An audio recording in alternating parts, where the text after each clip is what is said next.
आज हम बनाएंगे बहुत ही पावरफुल गेमिंग पीसी जो सारे गेम चलाएगा। आइए जानते हैं इस पावरफुल पीसी में कौन कौन से कंपोनेंट्स लग रहे हैं। हाय इंडियन गेमर्स, मैं हूं आईजी, आप देख रहे हैं इंडियन गेमर चैनल, जहां हम बात करते हैं गेम्स ऑफ गेम पीसीज की। तो आपको इंटरेस्ट है गेम्स ऑफ गेम पीसीज में, तो चैनल को सब्सक्राइब करें। आइए पहले मैं आपको इनसे मिलवाता हूं। ये है मेरे प्रेरणा स्रोत डॉक्टर विक्टर वॉन डूम। अगर आपको खरीदना हो तो ये अमेजोन पे बिक रहे हैं, इनका मैं लिंक आपको डिस्क्रिप्शन में दे दूंगा। चलिए शुरुआत करते हैं मदरबोर्ड से। मदरबोर्ड में हमने लिया MSI की तरफ से आने वाला X570 प्रेस्टीज क्रिएशन। इस पे आपको कई चीजें मिलती हैं, लेकिन आप ये जानो कि X570 चिपसेट वाला मदरबोर्ड है, तो उस पे AMD के सारे CPUs चलेंगे, राइजन के फर्स्ट जनरेशन से लेके सेकंड थर्ड जनरेशन तक।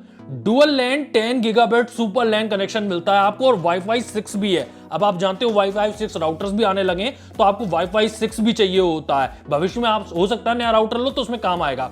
इस पे आपको latest Gen 4 PCI Express M.2 solutions मिल जाते हैं, यानी कि X570 के तो आप जानते हो उसके सबसे बड़ा फायदा यही था कि आप इसमें Gen 4 M.2 SSD लगा सकते हो जो सुपर फास्ट होती है। साथ में आप देखोगे X570 पे आपको फैंस मिलते हैं, तो इसमें फोर्जर हीट सिंक डिजाइन आपको मिला है जो अपना MSI का है, पेटेंटेड है, जिसमें पेटेंटेड फैन लगे होते हैं जिसमें डबल बॉल बेयरिंग्स है। तो ये आवाज भी ज्यादा नहीं करता है, कूलिंग भी करता है और धीमे भी चलता है। और MSI अपनी कई और टेक्नोलॉजी भी देता है, जैसे M.2 शील्ड फोर्जर मिलता है आपको, जो M.2 को जो है सेफर और फास्टर रखता है। ये देख रहे हो आप शील्ड, ये M.2 को ठंडा चलने में मदद करती है, तो तेज चलती है। और आपको इस मदरबोर्ड के साथ M.2 expander Z Gen 4 card भी मिलता है। ये एक एड ऑन कार्ड है जिसपे आप 2 एक्स्ट्रा Gen 4 M.2 स्लॉट्स आपको मिल जाते हैं, तो आप और भी M.2 SSDs लगा सकते हो। आइए अब बात कर लेते हैं ग्राफिक कार्ड की, जो कि सुपरस्टार होता है किसी भी पीसी बिल्ड का। यहां पर हमने लिया MSI की तरफ से आने वाला GeForce RTX 3080 gaming x trio, जिसमें ट्राइफोर्जर 2 थर्मल सिस्टम आपको देखने को मिलता है, जो कि बहुत ही एफिशिएंट है, MSI का खुद का है। और इसमें जो कोर पाइप्स आपको मिलते हैं वो डायरेक्ट मैक्सिमम कॉन्टैक्ट के लिए बने हुए हैं GPU पे। जैसे CPU पे आप कूलर लगाते हो ना, ऐसा ही GPU पे भी तो कूलर लगे होते हैं। इसमें आपको एडिशनल फ्यूजेस भी मिलते हैं। जो PCB है वो काफी एनहेंस्ड है, काफी अच्छी बनाई गई है। और आप देख भी रहे हो फोटो में भी कि इस पे आपको RGB मिलती है, जिसको आप MSI के मिस्टिक लाइट से कंट्रोल कर सकते हो। और ये 3080 है, RTX 3080 क्या क्या कर सकता है, कैसी गेमिंग कर सकता है, वो तो आप जानते ही हो। 10 गीगाबिट की GDDR6 फास्ट मेमोरी मिलती है आपको। और ऑब्वियसली ये सारा सामान आप एक कैबिनेट में रखोगे। कैबिनेट में हमने लिया MSI की तरफ से आने वाला Sakira 100R cabinet. Mid tower के कैबिनेट है, normal USB Gen 2 type C port मिल जाता है इसके ऊपर आपको, जिसमें 10 गीगाबिट्स पर सेकंड की स्पीड मिलती है। इंस्टा लाइट लूप बटन भी है, बटन भी दे रखा है, आप कंट्रोल तो कर सकते हो RGB की सॉफ्टवेयर की मदद से, लेकिन आपको हार्डवेयर बटन भी दे रखा है कंप्यूटर के ऊपर। इसमें आपको जगह जगह लिड्स मिलती हैं, टॉप वेंट लिड है, बॉटम में भी एक लिड है, टेम्पर्ड ग्लास वाला केस है। ये तो आप भी देख रहे हो, मैंने खोल के रखा हुआ है। बिना टेम्पर्ड ग्लास के तो हम केस लेते ही नहीं है। इसमें काफी फैंस लगाने वाला हूं मैं ऑप्टिमाइज्ड एयर फ्लो के साथ, लेकिन अगर आप AIO नहीं लगाते हो, आप और फैन नहीं लगाने वाले हो, तो इसमें ऑलरेडी काफी फैंस आते हैं। किसी भी गेमिंग पीसी के लिए अगर ग्राफिक कार्ड चाहिए होता तो साथ में पावरफुल CPU भी चाहिए होता, जो आपको हाई फ्रेम रेट निकाल के दे सके। यहां पर हमने CPU में लिया, ऑब्वियसली हम AMD के सिस्टम के काम कर रहे हो तो AMD का CPU लेंगे। AMD Ryzen 9 3900 XT बहुत ही पावरफुल CPU है। ऑल्दो नई जनरेशन के CPUs आ चुके हैं, मेरे पास पुराना रखा हुआ है तो मैं पुराना ही लगा रहा हूं। देखिए इतना ताकतवर CPU लिया है, तो उसको कूल रखने के लिए कूलर भी बहुत तगड़ा लेना पड़ेगा। इसमें हमने लिया है लिक्विड कूलर, MSI की तरफ से आने वाला कोल्ड लिक्विड 360R 360 mm का AIO लिया है, ऑल इन वन कूलर। सोचो आप, RGB फैंस के साथ आता, 3 फैंस आपको इस पे मिलेंगे। बहुत ही बड़ा AIO है। और इसकी और भी फायदे मैं आपको बता दूं, उस पे आपको रोटेटेबल ब्लॉक हेड मिलता है। साथ में जो पंप है ना, वो ब्लॉक में नहीं है, वो पंप जो है रेडिएटर में ही लगा हुआ है। रेडिएटर पंप डिजाइन में आपको मिलता है। 10% लोअर नॉइज लेवल्स हैं। जब 3 फैन आप चलाओगे तो ऑब्वियसली नॉइज लेवल बहुत कम होगा और कूलिंग बहुत ज्यादा होगी। और ऑब्वियसली इस पूरे पीसी को पावर देने के लिए एक पावर सप्लाई भी चाहिए होगी। पावर सप्लाई में हमने लिया MSI की तरफ से आने वाली उनकी A850GF PSU 80+ gold certified PSU है। ये 10 साल की लिमिटेड वारंटी आपको मिलती है। 100% जापानीज कैपेसिटर्स है इसके अंदर। और ऑब्वियसली इतना महंगा PSU आप लोगे तो मॉड्यूलर तो मिलेगा ही। और मैं कुछ और चीजें बता दूं जो आप पे डिपेंड करती हैं, जैसे कि रैम आप कौन सी लगाने वाले हो। आप रैम इनमें से कोई भी लगा सकते हो। मैं आपको वेंजेंस सिखा रहा हूं, डोमिनेटर मैं लगाने वाला हूं, डोमिनेटर आप लगा सकते हो। XPG की भी रैम्स रखी हुई है, तो ये आप पे डिपेंड करता है। मैं 16 GB की रैम लगा रहा हूं, लेकिन ऐसे सिस्टम में 32 GB कम से कम रैम होनी चाहिए, साथ में आप स्टोरेज की बात कर लो, आप इसमें कितनी हार्ड डिस्क लगाने वाले हो आपके ऊपर है। आप चाहो तो एक ही हार्ड डिस्क लगाओ, आप चाहो तो एक भी हार्ड डिस्क मत लगाओ, या आप चाहो तो एक 2 TB की हार्ड डिस्क लगाओ, एक 8 TB की हार्ड डिस्क लगाओ। साथ में ये भी आप ही के ऊपर है कि आप M.2 लगाना चाहते हो या SATA SSD लगाना चाहते हो, या ये दोनों ही लगाना चाहते हो कि एडिटिंग वेडिटिंग करोगे तो आप इसमें करोगे, साथ में अपना ऑपरेटिंग सिस्टम चलाना है तो आप अपनी इस पे M.2 SSD पे चलाओगे। आइए अब कुछ ऑल्टरनेटिव्स की बात कर लेते हैं कि आपको अगर यही सारी चीजें ना लगानी हो, कुछ और लगाना हो तो आप क्या लगाओगे। फॉर एग्जाम्पल, अगर आपको X570 मदरबोर्ड नहीं खरीदना है महंगा वाला, तो आप B550 मदरबोर्ड भी खरीद सकते हो। कई बहुत महंगे मदरबोर्ड भी आते हैं MSI के अंदर भी, आप जैसे कि देख रहे हो मैंने सबसे सस्ता B550M मदरबोर्ड ले रखा है, प्रो VDH वाईफाई आता है, इसमें सब कुछ वाईफाई वगैरह सब कुछ मिलता है, इसका भी मैं आपको लिंक दे दूंगा डिस्क्रिप्शन में। और B550 भी बहुत अच्छा मदरबोर्ड है, आप जानते हो इसकी प्राइसेस कम नहीं है क्योंकि इस पे चिपसेट पे काफी सामान लगा हुआ है। X570 के बगल में ही चलता है B550 भी, बस इस पे आपको एक चीज नहीं मिलती है जो स्पेशल है, वो है PCI Express Gen 4 पूरी मदरबोर्ड पे। PCI Express Gen 4 तो आपको मिलता है ग्राफिक कार्ड के लिए, लेकिन अगर आपको स्टोरेज लगानी है M.2 तो उसके लिए नहीं मिलेगा। लेकिन अगर आपने M.2 खरीदी ही नहीं है Gen 4, तो आप लेके भी क्या करोगे X570, तो B550 भी अच्छा रहता है। जब भी ऑल्टरनेटिव्स की बात होती है तो ग्राफिक कार्ड में मैं हमेशा यही कहता हूं कि मदरबोर्ड में अगर पैसे बचा सको, CPU में पैसे बचा सको, तो वो ग्राफिक कार्ड में लगा लेने चाहिए। लेकिन जब हमने ग्राफिक कार्ड ही RTX 3080 जैसा लिया है, तो आप कहां लगाओगे पैसे। इसके ऊपर RTX 3090 आता है, लेकिन मैं कई वीडियो भी बना चुका हूं उसके ऊपर कि RTX 3090 बहुत ज्यादा महंगा कार्ड है। आप मदरबोर्ड वगैरह के पैसे बचा के 3090 नहीं लोगे, बहुत बड़ा अंतर है RTX 3090 और RTX 3080 में, और अवेलेबिलिटी भी कमी है। तो 3080 तो मोर देन इनफ है इस पीसी बिल्ड के लिए। आइए CPU की बात कर लें, मैंने लिया है 3900 XT, आप भी 3900 XT लोगे, हो सकता है आप नई जनरेशन का कोई CPU लेना चाहते हो। भाई 3900 XT तो पुराना हो गया है, अब तो नई 5000 सीरीज आ गई है AMD की, तो हो सकता है आप उसमें से कुछ लेना चाहते हो। वो CPU तेज भी हैं और अवेलेबल भी हैं। साथ में ये भी हो सकता है कि इतने बड़े CPU की आपको जरूरत ही ना हो। 3900 XT बहुत बड़ा CPU है, आप इससे छोटे CPU में काम चला सकते हो। Ryzen 9 की बजाय आप Ryzen 7 ले लो, 5800 है, या Ryzen 5 ले लो, 5600X है, वो भी बहुत अच्छे CPU है, बहुत अच्छी गेमिंग करा देते हैं। साथ में इस पे भी डिपेंड करता है कि आप 4K गेमिंग करने वाले हो या फिर हाई रिफ्रेश रेट गेमिंग करने वाले हो। हाई रिफ्रेश रेट गेम के लिए तो Ryzen 9 जैसे CPU अच्छे हैं, Ryzen 7 Ryzen 9 ही लेना चाहिए। लेकिन अगर आप 4K गेमिंग करने वाले हो तो R5 भी अच्छा है, 5600X भी अच्छा है। आइए बात करते हैं AIO की। इतने बड़े AIO की कोई जरूरत होती है? देखो, अगर आप इतने बड़े बड़े CPU लगा रहे हो ना 3900 XT जैसे या फिर Ryzen 9 जैसे, तो आपको बड़े AIO की तरफ देखना चाहिए। या तो 280 mm के AIO की तरफ देखिए या फिर 360 mm के AIO के लिए देख लीजिए। और फिर ये भी देख लीजिएगा जो कैबिनेट आप लेने वाले हो कि उसके अंदर जगह है कि नहीं है, क्योंकि ये सही में बहुत बड़े AIOs होते हैं। लेकिन कूलिंग के लिए इनकी आवश्यकता तो होती ही होती है। अगर आप Ryzen 7 जैसे CPU पे हो तो शायद इतनी जरूरत ना हो, लेकिन अगर आप Ryzen 9 जैसे, खासकर अगर आप नई जनरेशन के 5950X या 5900X जैसे CPU खरीदते हो जो कि इतने महंगे भी होते हैं, तो आपको एक अच्छे और बड़े AIO में इन्वेस्ट करना चाहिए। और ऑल्टरनेटिव्स की बात चलिए तो आपको IG मुझे विक्टर वॉन डूम से कोई प्रेरणा नहीं लेनी, मुझे कोई और प्रेरणा स्रोत बता दो, कोई इंडियन बता दो मुझे। तो भल्लाल देव भी अवेलेबल है, भल्लाल देव का भी मैं आपको लिंक दे दूंगा डिस्क्रिप्शन में, मैंने मंगाए हैं लेकिन अभी तक आए नहीं। सभी कंपोनेंट्स के लिंक्स मैं आपको डिस्क्रिप्शन में दे दूंगा। पीसी बनाते वक्त सबसे पहला जो आपको काम करना है वो करना है मदरबोर्ड का बॉक्स लें और उसी पर मदरबोर्ड रख दें। अब सबसे पहले हम CPU इंस्टॉल करेंगे। CPU इंस्टॉल करने के लिए पहले तो मैं ये क्लिप खोल लूं। ये मैंने क्लिप खोल ली और ये पूरी पीछे तक जाती है, पूरी पीछे तक ले जाएं। कई बार कई लोग यहां तक छोड़ देते हैं, फिर वो CPU सही से इंस्टॉल नहीं कर पाते हैं, इसलिए आप पूरा पीछे तक रखो। ये रहा CPU, ये मैं इंस्टॉल करने जा रहा हूं। और यहां आप देख सकते हो बहुत ही छोटा सा आपको गोल्डन सा ट्रायंगल दिखाई देगा, बहुत छोटा सा ही है, बड़ा मुश्किल हो सकती है देखने में, लेकिन बाकी देखो चारों कोनों में नहीं है, यहाँ पे उस कोने को, उस ट्रायंगल को यहां मदरबोर्ड पे जो व्हाइट बना हुआ है साइन, उसके साथ मैच करते हुए रखना है। बस दैट्स इट। ये चला गया, साफ पता चल रहा है कि इसके अंदर जा चुका है, जबकि मेरे ये हाथ लग रहा था तो भी इंस्टॉल कर लिया मैंने। अब कुछ नहीं, बंद कर दीजिए इसे, एज सिंपल एज दैट। हो गया CPU इंस्टॉल। अब आपको पता है थर्मल पेस्ट लगाना होता है। थर्मल पेस्ट बहुत ही छोटा, मटर के दाने जितना, लेकिन कभी कभी मैं थोड़ा ज्यादा लगा देता हूँ। वो अंदर से फोबिया होता है ना कि ज्यादा लगेगा तो ज्यादा ठंडा चलेगा, और कम रह गया तो कहीं मेरा CPU गर्म ना चले। लेकिन आप कम ही लगाओ, हमेशा ही वो बहुत मोर देन एनफ होता है। बहुत ही कम लगाओगे ना तभी प्रॉब्लम होती है। ये मैंने ज्यादा ही लगाया है। अब आप जानते हो कि मैं ये 360 mm का AIO जो है वो इंस्टॉल करने जा रहा हूँ। ये CPU पे मैं लगाऊंगा, CPU को कूल करने के लिए। यही CPU कूलर है, इसके लिए मैंने अभी फैन जो है वो AIO पे इंस्टॉल नहीं किए हैं। आप देखो फैन अलग है और इस समय AIO अलग है, लेकिन मैंने सिर्फ एक ही फैन लिया है। और मैंने फैन जो है AIO पे क्यों नहीं लगाए हैं ये मैं आपको बाद में बताऊंगा। अब मैंने ये क्लिप वगैरह सब लगा ली है, ये कैसे इंस्टॉल करते हैं, ये पूरी असेंबली और ये मैंने क्लिप कैसे लगाई हुई है, ये आपको सब AIO के मैनुअल में दे रखा है, कोई प्रॉब्लम नहीं होती।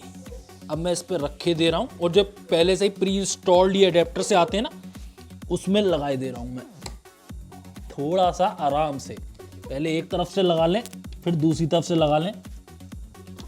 इसमें थोड़ा सा आपको टाइम लग सकता है, पेशेंस के साथ काम करें, क्योंकि AIO का भी वजन है ना।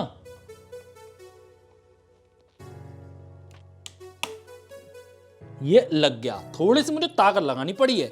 अब ये देखिए, ये मैं इसको घुमा लूंगा, ये तो मैंने हाथ से ही टाइट कर दिया, और थोड़ा सा जो बचा हुआ है वो मैं स्क्रू से टाइट कर दूंगा। यहां से मैं टाइट कर दे रहा हूं स्क्रू, और ये देख रहे हो ना, ये जो असेंबली है वो ये जो ग्रूव है ना उसमें लग गया है।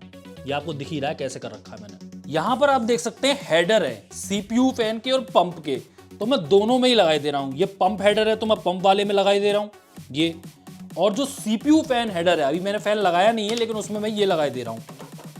कभी कभी आप CPU में CPU फैन हेडर में फैन नहीं लगाते हो ना, तो फिर चलता नहीं है कंप्यूटर, क्योंकि CPU को, मदरबोर्ड को जानना होता है कि भाई यहाँ पर अवेलेबल है एक पंखा CPU को ठंडा करने के लिए। कभी कभी मदरबोर्ड ऑन नहीं होता, कभी कभी हो जाता है, तो मैंने ये लगा दिए दोनों। अब हम रैम इंस्टॉल करेंगे। रैम इंस्टॉल करने के लिए आप इसमें से कहीं भी लगा सकते हो, 4 रैम इंस्टॉल करने के लिए होती है, हिसाब को खोल लो आप, या फिर जिनमें रैम इंस्टॉल करनी है आपसे वही खोल लो। कई मदरबोर्डों पे, बल्कि आजकल मैं काफी मदरबोर्ड्स में देख रहा हूं कि यहां पर आपको दिख भी रहा है कि कहां पर रैम लगानी है। अगर आप सिर्फ 2 रैम स्टिक्स लगाने वाले हो तो कौन से स्लॉट्स में आपको लगानी चाहिए, तो मैं इसमें और इसमें लगाने वाला हूं, इन 2 स्लॉट्स में लगाने वाला हूं। खोल तो मैंने सारे ही रखे हैं, पहले मैं पीछे लगा लूं, और ये आप ग्रूव मैच करोगे, यहां पर भी ग्रूव बना हुआ है उसके साथ। ये मैंने ग्रूव मैच करके दोनों तरफ से दबा दी, खट खट की आवाज आएगी। और अब ये मैंने काम किया सेम वैसा ही यहां पे। कई सस्ते मदरबोर्ड में खटखट की आवाज नहीं आती है, तो भी कोई दिक्कत नहीं है, बस आप ग्रूव मैच करो, उसको वहां पे लगा दो। Okay, so I have prepared the PSU power supply unit. इसमें मैंने सारे अपने जितने भी इंपॉर्टेंट वायर हैं वो लगा लिए हैं, जैसे मदरबोर्ड में लगाने वाले वायर है, CPU के वायर्स हैं, इसमें ग्राफिक कार्ड के लिए भी वायर्स हैं, सारे मैंने वो लगा लिए हैं। और जो इस PSU में पावर लेगी, जो आप ये लगाओगे वायर वॉल में, वो भी मैंने लगा दिया है। अब मैं इससे सारे कनेक्ट करता हूँ, आपको एक एक दिखाता हूँ कौन सा वायर किस काम आता है। ये देखिए, मैंने सारे PSU में सारे अपने वायर्स लगा रखे हैं, और उसके ऊपर आपको साइन भी लिखा होता है कि कौन सा वायर किसके लिए है। पेरिफेरल SATA, ये देखिए ग्राफिक कार्ड और CPU के भी लिखा हुआ है, और ये मदरबोर्ड वाला भी मैं आपको दिखाई दे रहा हूँ, ये मदरबोर्ड वाला है, ये मदरबोर्ड का इसमें से निकलेगा। और ये देखिए, मैंने मदरबोर्ड का वायर मदरबोर्ड में इलेक्ट्रिसिटी देने के लिए लगा दिया। अब कहोगे आप कि IG इतने सारे वायर्स होते हैं तो मैं कैसे पता चलता है कि कौन सा किसके लिए है। जैसा सॉकेट होगा उसका वैसा ही लग जाएगा वायर, सेम देखो सेम जैसे हैं, बाकी कोई गलत आप लगा ही नहीं सकते। मोस्टली ये इस तरह से ही बना होता है सारा मदरबोर्ड भी, कि आप सही वायर्स ही इस पे लगा सकते हो। और कौन सा सॉकेट कहां जाना है वो इस पे भी लिखा होता है। जैसे कि अगर आपको CPU में पावर देनी है तो CPU लिखा हुआ है, और यहाँ देखो आप मदरबोर्ड पे पावर सॉकेट 2 दे रखे हैं, तो मैं 2 लगाने ही जा रहा हूँ। अगर ये उल्टी साइड से ना जा रहा हो ना आप, तो समझ जाओ कि आप गलत लगा रहे हो। और देख लो आप लॉक किधर है, जैसे इसका लॉक इधर है, आप गलत लगा ही नहीं सकते। ये मैंने इंस्टॉल कर दिए। और अगर कभी कभी आपको ज्यादा ताकत लगानी पड़ रही हो तो होता है, किसी किसी मदरबोर्ड में खराब बना होता है। अब हम इस PCI Express स्लॉट में ग्राफिक कार्ड लगाएंगे। ग्राफिक कार्ड लगाने से पहले आप पहले इस सॉकेट को खोल लो। ये देख रहे हो आप, ये ऊपर नीचे हो रहा है, इसको खोल लो। ये मैंने ग्राफिक कार्ड लिया और ये मैंने इस सॉकेट के ऊपर लगा दिया। बहुत ध्यान से देख देख के करें, बिल्कुल सही फिट हो जाए। ये देखिए लॉक भी बंद हो गया और ग्राफिक कार्ड इंस्टॉल हो चुका है, एज सिंपल एज दैट। और ग्राफिक कार्ड को भी पावर चाहिए होती है, और इस ग्राफिक कार्ड में आप देखो पहले ऐसा नहीं होता था, लेकिन अब ऐसा होने लगा है कि 8 पिन पावर कनेक्टर्स आपको चाहिए होते हैं। यानी कि इसमें 2 लाइंस आएंगी और तीनों में आपको 8 पिन पावर कनेक्टर देना पड़ेगा, वरना ग्राफिक कार्ड नहीं चलेगा। तो मैंने इसमें पावर कनेक्टर्स ग्राफिक कार्ड में सब लगा दिए हैं। ये तीनों मैंने 8 पिन पावर कनेक्टर्स लगा दिए। और जो PSU का वायर है उसको भी अब मैंने प्लग में लगा दिया। बाय द वे एक बात बताऊं आपको, ये जो है इंडियन स्टैंडर्ड नहीं है, तो इसके लिए आपको इस तरह का एक मल्टीप्लग खरीदना पड़ेगा जिसमें बहुत तरह के सॉकेट लग सकें। ये मैंने लगा दिया और अब मेरे PSU में पावर आ गई। अब आप में से कई लोग पूछेंगे आई जी ये हमने किया क्यों है, ये कंप्यूटर अभी क्यों बना लिया हमने, कैबिनेट में लगाते हैं ना सब कुछ तभी इंस्टॉल करते ही हमने बाहर ही क्यों बनाया हुआ है, ये ग्राफिक कार्ड भी तुमने लगा दिया, सब कुछ लगा दिया, सब कुछ ऑन कर दिया, ये सारे तार भी लगा दिए। कई लोग जो पुराने व्यूअर्स हैं वो ये जानते हैं कि अब हम करेंगे पोस्ट। हम क्या करते हैं पहले ही चेक कर लेते हैं कैबिनेट में रखने से पहले चीजें कि सब कुछ काम कर रही हैं, क्योंकि अगर कैबिनेट में रखने के बाद कोई गड़बड़ हुई ना तो फिर बड़ा प्रॉब्लम होंगी आपको सारी चीजें निकाल के चेक करने में। अभी यहाँ पर सब कुछ हो जाएगा, यहाँ टेबल खुली हुई है, आप आराम से काम कर सकते हो। चेक करने के लिए अब मैं ग्राफिक कार्ड में जो है मॉनिटर जोड़ूंगा। अब मैंने मॉनिटर लगा लिया है, मॉनिटर में पावर भी दे दी है मैंने, और ये अब मुझे जो है डिस्प्ले केबल जो मैंने उसमें मॉनिटर में लगा दी है वो ग्राफिक कार्ड में लगाऊंगा मैं, वरना डिस्प्ले कैसे आएगा। ये मैंने लगा दी। अब ये पूरा सेटअप तैयार हो चुका है, अब बस मुझे पावर ऑन करना है और टेस्ट करना है। पोस्ट की तो फुल फॉर्म आप जानते ही हो, पावर ऑन सेल्फ टेस्ट। अगर पोस्ट कामयाब हो जाता है इसका मतलब जो हमने कंप्यूटर बनाया है वो बिल्कुल सही है, कोई दिक्कत नहीं है। इसके बाद अब ये सब चीजें कैबिनेट में डालना शुरू करेंगे, इसमें हार्ड डिस्क वगैरह लगाना शुरू करेंगे। ये PSU का बटन है, इसे आप 0 से 1 पे कर लो। ये ऑन हो चुका है PSU। अब मदरबोर्ड में पावर देते हैं। अब आप देख सकते हो मदरबोर्ड में पावर आ चुकी है। वैसे तो आप जानते हो कोई सस्ते मदरबोर्ड्स में हम यहाँ पर जो है स्क्रू छुलाते हैं तब ऑन होता है, लेकिन मेरा मदरबोर्ड थोड़ा महंगा वाला है तो उसमें आपको पावर बटन भी दे रखा है, तो मैं तो पावर बटन को ऑन कर दे रहा हूँ और देखते हैं पोस्ट होता है कि नहीं होता है। मोमेंट ऑफ ट्रुथ 1 2 3 सब कुछ चल रहा है, कोई दिक्कत की बात नहीं है फिलहाल तो, लेकिन अब मॉनिटर पे भी कुछ आ जाना चाहिए। चलिए अब मैं मॉनिटर की तरफ ही देख लेता हूँ क्या आता है मॉनिटर पे। तो पहली बार जब आपका पोस्ट हो जाता है तो इस तरह से लैंग्वेज आती है। कुछ और मदरबोर्ड्स में बायोस आया करता है, लेकिन मैं आपको ये बता दूं कई बार इन चीजों में बहुत टाइम लगता है, इसलिए पेशेंस दिखाइएगा। ऐसा मत करिएगा हड़बड़ाने लगे कि कुछ चला नहीं, क्या नहीं हुआ। पहली बार जब चलता है PC और जब पोस्ट करते हो आप तो टाइम लगता है, कम से कम कुछ नहीं तो कुछ नहीं 1 मिनट आप रुकें अगर आपकी स्क्रीन पे कुछ नहीं आ रहा है तो यहाँ लैंग्वेज तो आप पढ़ ही सकते हो। कई चीजें आ रही हैं कि हमने कौन सा CPU लगाया हुआ है, इसमें रैम क्या लगा रखी है, और साथ में आप देखो वो ये भी कह रहा है कि प्रेस F1 करो सेटअप चलाने के लिए और F2 load default values and continue वगैरह। तो हम बायोस ही चलाएंगे, लेकिन अभी तक मैंने कीबोर्ड और माउस नहीं लगाया। मैं पहले कीबोर्ड और माउस लगाऊंगा, फिर F1 F2 दबाने का मौका मिलेगा तो बायोस आएगा।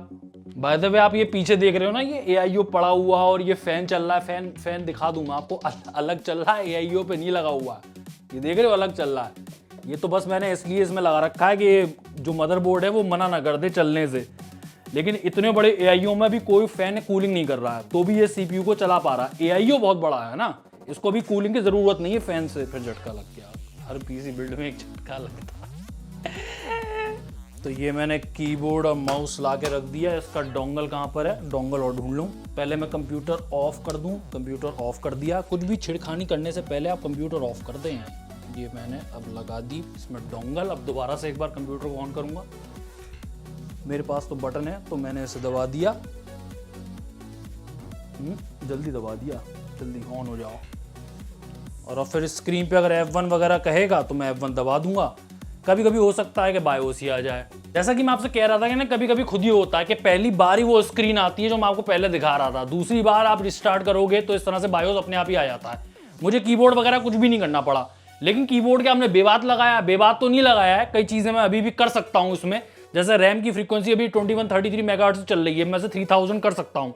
3200 मेगाहर्ट्ज या फिर 3000 मेगाहर्ट्ज जितने की भी आपकी रैम है वो यहीं आप सेट कर सकते हो और फिर चलाओ, वरना भूल गए ना आपकी रैम पर 2133 मेगाहर्ट्ज भी चलती रहेगी। अब मैं ये सारी चीजें जो है ना वो सब एक एक करके निकाल लूंगा, क्योंकि मुझे अभी M.2 इंस्टॉल करनी है, क्योंकि एक बार ये मदरबोर्ड कैबिनेट के अंदर चला गया तो दिक्कत होगी। अभी मैं सब ग्राफिक कार्ड सब वायर सब निकाल दूंगा, क्योंकि अब ये पूरा कंप्यूटर असेंबल होगा कैबिनेट के अंदर, लेकिन उससे पहले मैं M.2 इंस्टॉल कर लूं इसके अंदर। अब आप जानते हो M.2 का जो मोस्टली एरिया होता है वो यहाँ पर कहीं पे होता है, उसके ऊपर ये शील्ड वगैरह लगी होती है, तो ये शील्ड मुझे हटानी पड़ेगी अगर मुझे कोई भी M.2 लगानी है। देखो ज्यादातर काम तो फिलिप्स स्क्रू ड्राइवर से हो जाते हैं, लेकिन ये छोटे मोटे काम करने होते हैं ना, जैसे कि मैं कह रहा हूँ शील्ड खोलने के लिए ये स्क्रू है और छोटे वाले, ये फिलिप्स स्क्रू ड्राइवर से नहीं खुलेंगे, इसके लिए आपको और छोटा वाला लाना पड़ेगा।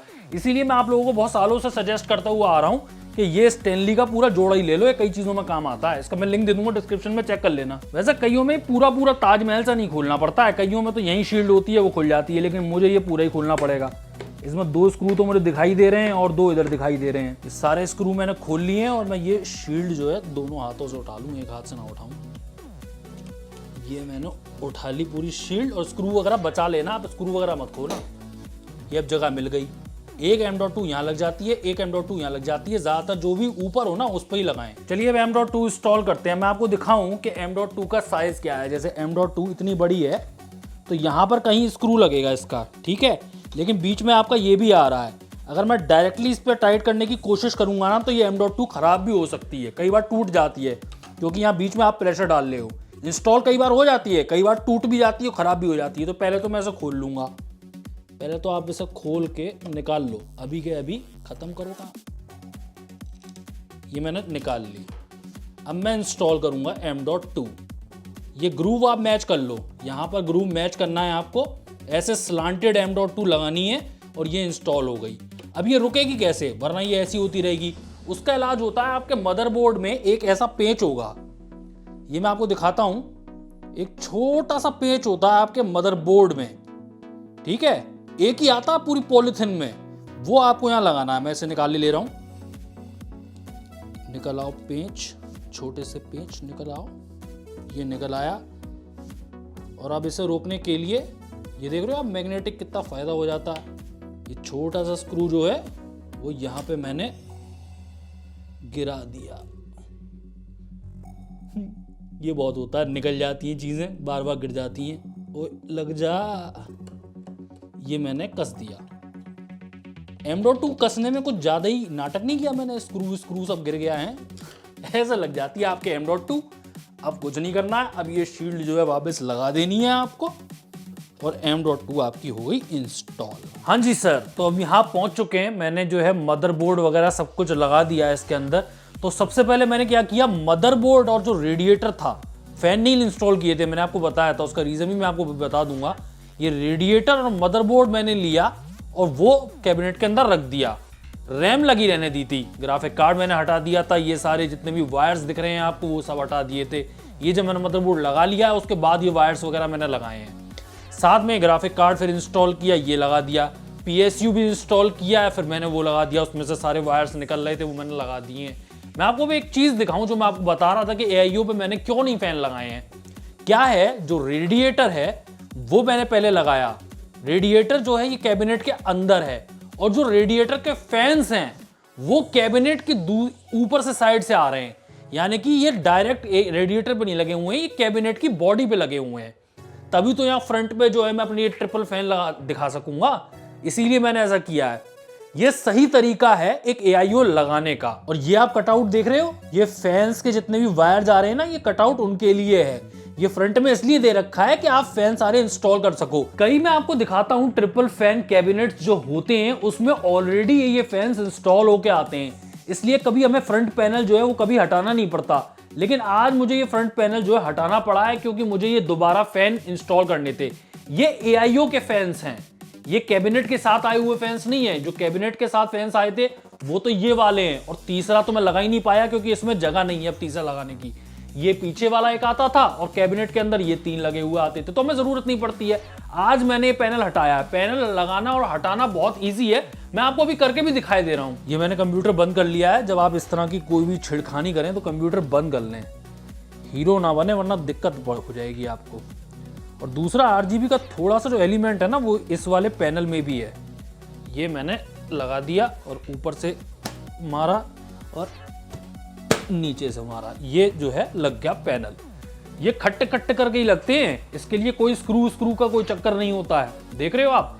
और यहाँ पर आपको जो है हाथ फंसाने की जगह मिलती है नीचे की साइड, ये देख रहे हो आप, ये यहाँ पर आपको हाथ फंसाने की जगह मिलेगी।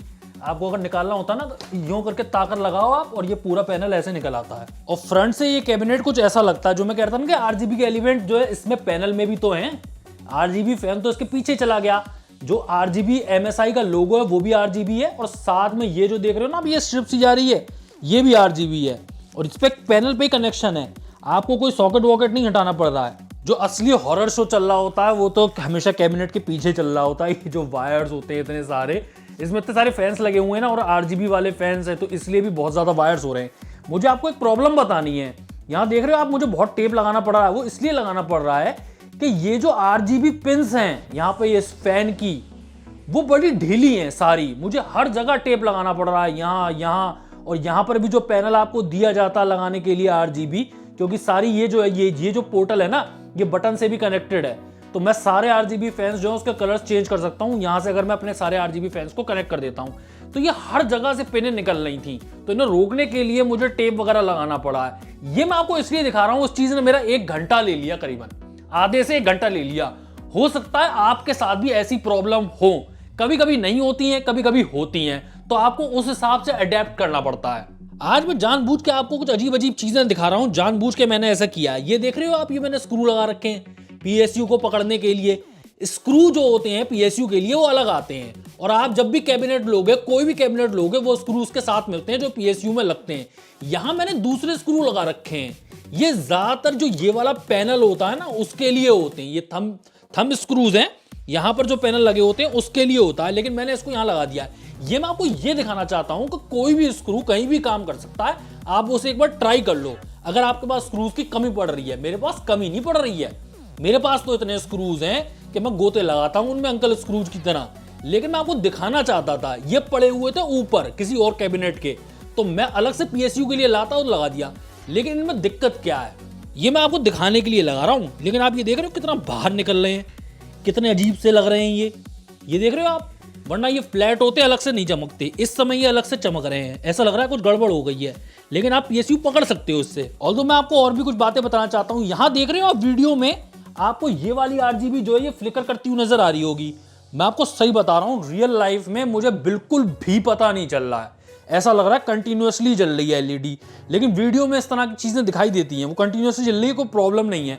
साथ में आपको एक बात बताना चाहूंगा, मैं यहाँ पे CPU वगैरह के वायर लगाना मेरे लिए बड़ा आसान था, क्योंकि यहाँ पे मैंने कोई AIO नहीं लगाया ना। AIO लगाता तो यहाँ पे इतनी चौड़ी चौड़ी जगह हो जाती है, वहां पे CPU पे हाथ नहीं पहुंचता है। फिलहाल मेरा आराम से हाथ पहुंच गया।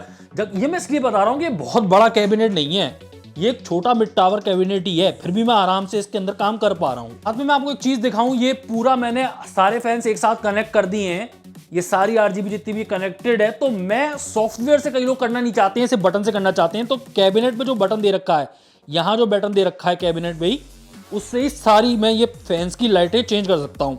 जैसा कि मैं आपको करके भी दिखा रहा हूँ, जो कलर आपको चाहिए आप सेट कर लो। ये भी अच्छा फीचर है, कई लोगों को देना चाहिए, जबकि इसमें फैन जो है वो फुल्ली एड्रेसेबल हैं। आप जो चाहो वो कलर कर लो, जो चाहो वो इफेक्ट डाल दो। मुझे अच्छा लगा ये फीचर, बटन देने चाहिए। ओवरऑल मुझे बहुत ही अच्छा कैबिनेट लगा। साइड में आप देखो MSI का जो PSU है उसकी ब्रांडिंग भी दिखाई दे रही है, वो भी अच्छा लग रहा है। और यहाँ देखो आप, यहाँ आपको सामने यहाँ तो टेम्पर्ड ग्लास है जिसमें से RGB के फैंस चमक रहे हैं, ठीक है, फैन तो यहाँ पर भी हैं, और साथ में ऊपर ये ब्रश्ड एल्यूमिनियम जो है वो लुक दिया हुआ है। आइए मैं आपको ऊपर से भी दिखाता हूँ। ये देखो मैंने जो है 120 mm के फैंस लगा रखे हैं, आप चाहो तो इस पे 280 mm के भी फैंस लगा सकते हो। देखो कितना चौड़ा है, इसमें कितनी जगह अभी बाकी है। और मैं आपको ये बताता हुआ चलूं कि यहाँ जो ट्रिपल फैन आए थे ना, 3-3 फैन लगे हुए आए थे इस केस के साथ, मैंने उनमें से 2 यहाँ लगा दिए, एक तो ऑलरेडी वहां लगा ही हुआ है, और यहाँ पर 3 मैंने AIO वाले फैंस लगा रखे हैं। यहाँ आपको पावर का, और ये आपका जो रीस्टार्ट है उसके लिए, और आपका ये USB Type-C, 2 USB टाइप, और ये बाकी जितने भी आपको मिलते हैं, और एक LED का बटन, ये हेडफोन और माइक के लिए है, आप जानते हो, जैक्स। और LED का जो बटन मैं आपको दिखा रहा था कि आप चेंज कर सकते हो। फिर से करें चेंज, देखें फैंस आ रहे हैं, फिर चेंज हो रहा है, देखो रेड हो गई, ग्रीन हो गई, या। और ये आप चीज देख रहे हो, थोड़ा सा ब्रांडिंग जब सेव होती है कि यहाँ पर जो ड्रैगन का लोगो है और यहाँ पर ग्राफिक कार्ड पर जो ड्रैगन का लोगो है वो सेम होते हैं, तो काफी अच्छी सी फील आती है। जैसे नहीं कोई कार होती है उसकी कंपनी जगह जगह लिखी होती है। और RGB एलिमेंट्स की तो कमी नहीं है इस कैबिनेट में। आप ये देखो, ग्राफिक कार्ड जो है उस पे भी RGB है, जो डोमिनेटर रैम लगा रखी है मैंने उस पे भी RGB है, ये जो RGB के फैंस हैं वो भी मैं आपको दिखा रहा हूँ। साथ में आपको यहाँ फ्रंट पे भी 3-3 RGB फैंस दिखाई देते हैं, इधर से आपको नहीं दिखाई देंगे कैबिनेट के, वो फ्रंट से दिखाई देते हैं बस। ये जो आप 360 mm का इतना बड़ा AIO देख रहे हो, ये नीचे तक जा रहा है और अंदर जा रहा है, ये यहाँ टॉप से चल रहा है और अंदर तक जा रहा है। इतने बड़े AIO का फायदा क्या होता है, ये इसका रिव्यू देखिएगा, उसमें कुछ बातें करेंगे कि 360 mm के AIO क्यों कंसिडर करने चाहिए। इन्हें लगाना थोड़ा सा मुश्किल होता है, जैसा कि आप देख सकते हो यहाँ पर मेरे पास कोई ऑप्शन नहीं है, कहीं और लगाने का तो ऑप्शन है ही नहीं, एक नॉर्मल मिड टावर केस है ये, मेरे पास ऑप्शन था तो सिर्फ फ्रंट में ही था, तो इन्हें क्यों लगाना चाहिए। 280 mm के या फिर 240 mm के AIOs क्यों नहीं लगाने चाहिए। आइए मैं पिछवाड़े की भी आपको सेलेक्ट कराऊं, जो IO पोर्ट है मदरबोर्ड का, उस पर आपको क्या क्या मिलता है। देख रहे हो आप कितने सारी USB पोर्ट हैं आपके पास, टाइप सी भी है, पोर्ट गिनो आप यूएसबी के, बाकी सारी चीज़ें तो आपको मिलेंगी मिलेंगी। साथ में जो नॉर्मल होता है, और एक एबनॉर्मल चीज़, कई मदरबोर्ड्स में आपको डुअल ईथरनेट नहीं मिलता है। डुअल ईथरनेट के भी फायदे होते हैं, सबके लिए ना सही, लेकिन कई लोगों के लिए बहुत इंपॉर्टेंट होते हैं।